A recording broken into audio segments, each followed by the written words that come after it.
今天买了一只老鸽子，我们来清洗干净。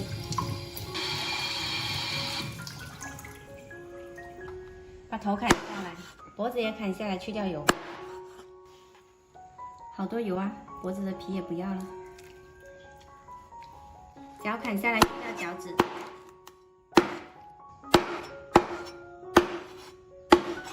屁股切去，斩成4块。砍好了，放到砂锅里。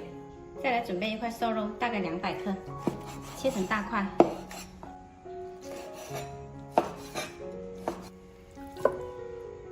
然后把泡光的绿豆加进来，陈皮、泡发刮去白瓤。最后加入陈皮、姜，还有1个蜜枣，加入适量清水。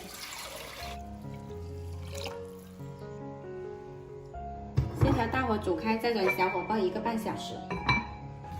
煮开了之后，把面上的粉末撇去。